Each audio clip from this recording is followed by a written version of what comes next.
Hello everyone, welcome back. My name is JC and welcome to my plant room. I usually get a few questions in the comments regarding plant care in my plant room. So today I thought it would be a good idea to answer some of the most frequently asked questions. I want to divide this into like 5 sections. So I'll put them in chapters so you can fast forward if you want to. Today we'll cover lighting I use, the temperature and humidity in the plant room, my soil mix, my plant setup, the shelves and cabinets, and the fertilizer I use. Before we start, I'd really appreciate it if you give this video a thumbs up. All right, let's get started. The most asked questions in my plant room is my lighting, the type of lighting I use. First thing first, I just want to say nothing beats natural light. Unfortunately, my plant room only has one window, so I have to rely heavily on grow lights. If I have a choice, I would definitely rather have more windows and then use a lot of grow lights. And this is just based on my experience. I've noticed that my plants grew better when it was just getting natural light. My anthuriums has been in the cabinets since I started growing anthuriums, and they've been growing fine. But as far as my other plants, especially my philodendrons and monsteras, I know they like a lot of light. They prefer like bright light. I mean, even like some direct sun, they can tolerate. My old apartment has tons of south-facing windows, and my plants were like growing like crazy, like huge leaves, and they were growing like really fast. And then when I moved to my next apartment, that's when I started using grow lights because it has like less windows, and I definitely noticed the difference. So I have my grow lights set up for about 14 hours a day, and that's just me. You can set up whatever hours you want. Ever since I started using grow lights, I just picked 14 hours. Most would recommend anything about 12 or more than 12 hours. I've had that set up since I first started using grow lights, so I just stuck with it. Plants seem to be doing well. I usually have it set up from 7:30 in the morning, and it will shut up like around 9:30 p.m. I'm using smart plugs that I got from Amazon. I've used this brand since the beginning. You can use any smart plugs that you can use, but since I already had a lot of these, so I have all the grow lights programmed. So each has a plug. I have everything set up. It'll turn on 7:30 in the morning and it'll shut off at 7:30 p.m. And then you can use this app too, so if you just want to like turn it off. For example, let's say if I want to turn up the Soltech light, can just click this button and it'll turn off. And if obviously if I want to turn it back on, you just press and it'll turn it back on. Super convenient. I've been using this specific plug only because it's what I've been using since the beginning. So it's just more convenient to use just one type of plug, just to have everything in one app. I don't have Alexa yet, but this is supposed to work with Alexa, but I don't even know how to use Alexa. But I don't have an Alexa, but I don't need it because I'm using the app anyway. So. Okay, I'm just gonna go around and kind of just go over the type of grow lights I've used. Like I said, I'll probably briefly mention this on my other videos. I'll go over in detail. Okay, first is the Soltech Highland tracks. I really like these grow lights. It just looks so modern and it just looks so nice. My old apartment actually had a built-in track light system already, so all I needed was to get the light, and then it's compatible to the track lights that was installed. But here, I have to actually buy the track light system. So there's a cord. It's not like built into the wall, but it's fine. It still looks good. It's not like messy. But I really like these grow lights. It just looks so modern. It looks so nice.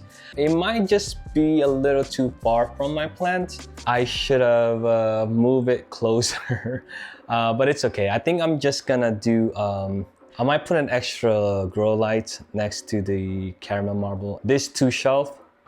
Just to give it a try. And this is why I have this light here. This is a Sansi grow light. This is a temporary fix because I don't know yet what I'm gonna do. I'm definitely gonna add more grow lights. These lights are not enough. So I think I'm gonna get an extra grow light. So this is just a temporary fix. It's there, it's giving extra light for the caramel marble and the variegated billy. Also, I don't use a light meter. I probably should, but I usually just monitor the plants, and then I just kind of like keep an eye and see if they're getting too much light or not enough light. Then I would just make the adjustments like after. So that Sansi light is there temporarily. You can get that on Amazon. I'll link everything below. I have some small plants that are growing here, and I've had these Sansi Growlights also. This one you just use like a double-sided tape, and you can attach it to like any surface. So next is the Barrina T10. This was supposed to be a standing light, so I just took out the legs, and then I just kind of like just MacGyver it and just screw something so that it's giving light for all of these plants. These two Mother.life grow lights also, these are there temporarily. I think but the T10 is enough light for these plants, so I might take out this two just to have nothing on the floor. I just have a lot of variegated plants here, so I'm trying to like make sure they're getting enough light. So my Monstera aria, it's browning a little bit, so it could be from too much light, or I might have just underwater it. Florida Beauty, it's doing well. Variegation is really nice, but I'm just waiting on it to size up. And my tricolor is finally doing okay. I don't know if you can see, but I've definitely cut it. I like that it's alternating variegated and green. I don't mind it. I think it still looks pretty. Like this next one is gonna be green, and I know the other one's gonna be variegated. I don't mind it. I think it's pretty. So this is the Mother.life grow light. This is probably my favorite grow light of all. I just think it just looks so good, and you can put it in anywhere, and it looks modern, and it just looks so nice. And this is the brand new Mother.life grow light. This one you can actually control with its own app, but I just have it on timer like the rest of them, and it's giving an extra light on the rest of the plants. So for my cabinets, I've already discussed this on my Anthurium video, but just really quick, I have a Mother.life grow light in this Rudsta wide, and then the rest I'm using Barrina, the T5s. So these are the longer ones on my most tall, and then the shorter ones obviously in my Rudsta tall. All right, and then I have this little corner here that I just did maybe a week ago.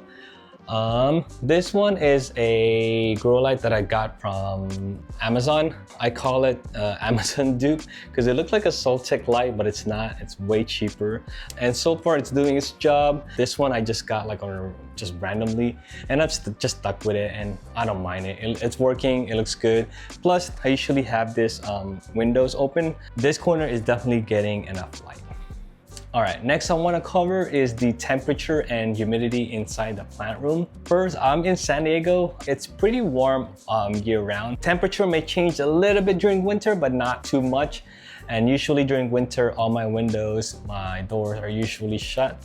So it stays pretty warm still inside. This will be my first winter in this place, but I feel very lucky that we're in San Diego, that it stays warm. So right now it feels nice and cool here in the plant room. It's not too hot, I'm not sweating, but it's definitely warmer than my living room.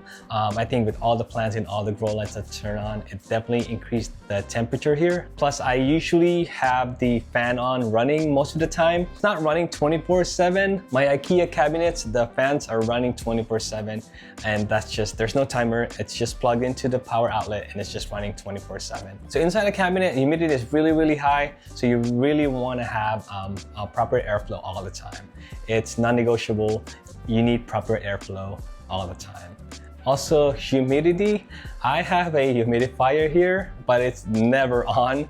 It's automatic. It usually turns on when it's less than 55 or 50. Right now my plant room's sitting in the high 50s, close to 60s, and that's fine. My plant's been doing okay. I would like it to be a little higher. I would love it to be in around 60s, low 60s. That would be like a really good humidity around in the plant room, but I'm happy with high 50s right now. My plants are doing well. Obviously the one inside the cabinet, they get high 90s, 80s, so they're okay. They're doing fine as far as humidity, but inside the plant room, it's things about like, right now it's about 57, 59. So like I said, right now it says it's like 82 degrees here. Honestly, it doesn't feel like it's 80 degrees here right now. It's nice here. Like it's not horrible. And humidity right now is about 59%.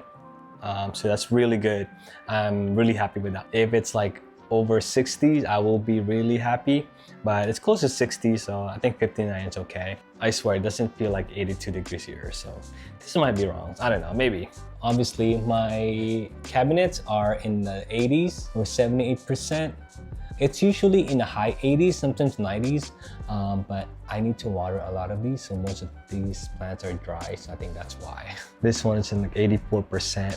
All right, next I want to talk about is my soil mix. All of my plants are in my arid mix. So I usually just mix my own arid mix. I like mixing my own arid mix because I like adjusting the mix depending on the plants that I am repotting. Let's say if I want the plants to be on the drier side most of the time, then I would just add more perlite, more bark. Or if I want the plants to stay moist a little longer, then I would add more coco coir and use less perlite or bark. All right, so what's in my soil mix? So my soil mix consists of coco coir, perlite, orchid bark, worm casting, charcoal. As far as measurement, I used to measure, but I kind of stopped. Like everything is just, I just eyeball everything. I kind of know exactly how much I need. Roughly, I use 30% orchid bark, 30% perlite. I really like my soil mix to be really chunky, so I use a lot of orchid bark and chunky perlite. And then 20% coco coir, but I usually add like cocoa chips. So I think there's like more than 20% in there. And then 10% of worm casting to act as a natural fertilizer, and 10% charcoal. Like I really love chunky. Even anthuriums, I know they prefer to like be a little more moist than philodendrons and monsteras, but I still keep it like very chunky, and I just water it often compared to my philodendrons and monsteras. But it's just like really airy in there. It's not dense.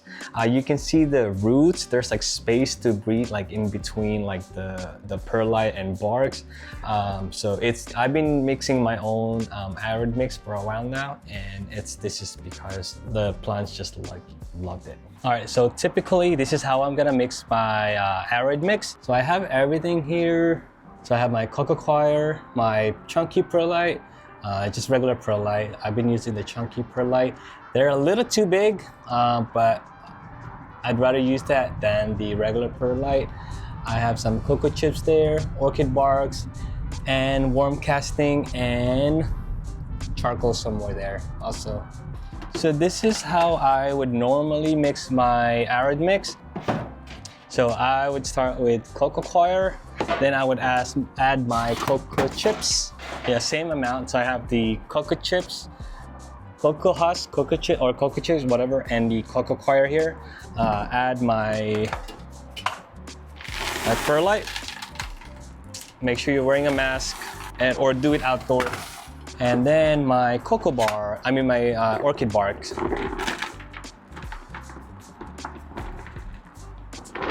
Like I said, I don't measure anymore. I just know exactly how much are needed.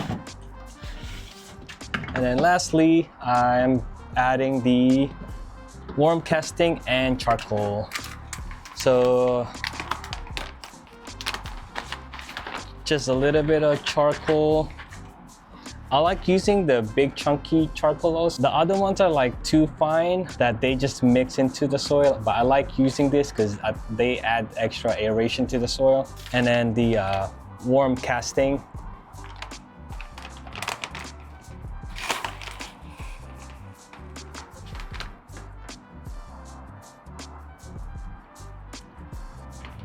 maybe a little bit more.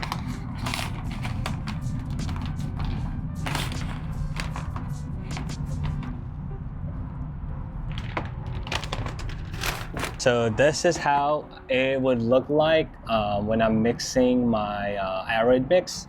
So I have my Coco coir chips, orchid bark, perlite, and worm casting and charcoal here. Like if you're having problem with fungus gnats, you can add this to your mix, and that should kill and take care of your fungus gnats. Just give it a good mix, and there you go. That's my chunky arid mix. Okay, next I want to just briefly talk about my plant setup. I've been getting a few questions regarding the shelf that I'm using, especially this one. Obviously, you guys already know my plant cabinets are from IKEA. Actually, everything that I have here is from IKEA. So my cabinet here, my plant shelf here, this is the bar system.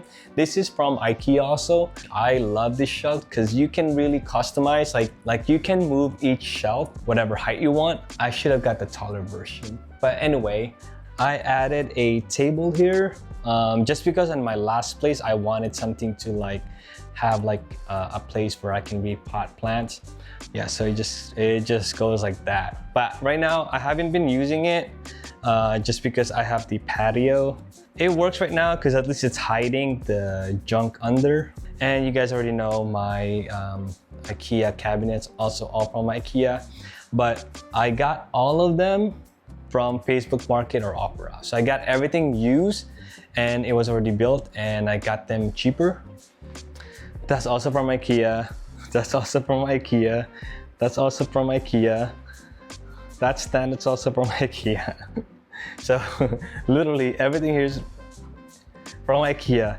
That couch is also from IKEA.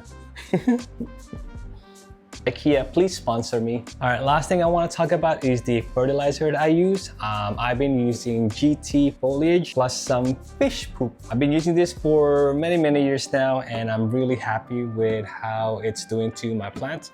So I'm gonna stuck with it. They're not available everywhere. There's only like a few distributor in the US. I usually just buy the big one. This is how I can like save money. Okay, so as far as measurement, it says here to use 3 to 5 ml per liter of water. So my watering can is I think about like 2.5 liters. So I use about, I can't do math right now. About 12 to 15 ml. And also on my watering can, I mix a little bit of fish poop, literally fish poop. So I make like a Super Thrive fish poop water on a separate container, and then I would just add that to my watering can. I would water my plants. So this is my water reservoir with fish poop and Super Thrive. It's pretty nasty, and also just to warn you, it stinks pretty bad. So I have it outside, but sometimes when I water most of the plants inside the plant room, it smells like poop in there. But I don't care. The plants needs it. All right, so normally when I water, I would just measure it 12 to 15 ml, and then put it in my watering can. And then I would get my Super Thrive fish poop water and mix some here, and then mix some water. And then I said it before, I like to hose down the whole plant, drench the soil, flush the soil, and then I would go ahead and fertilize after. That's just the routine that I developed, and I like to stick with it. I think it makes a difference, and plus it keeps your plants nice and clean, so why not? All right, that's all for today. I hope you find this video a little helpful. If not, if you have any more questions, drop them below. I'll try to answer them in the comments. And again, don't forget to like and subscribe, and I'll see you guys in the next video. Bye guys.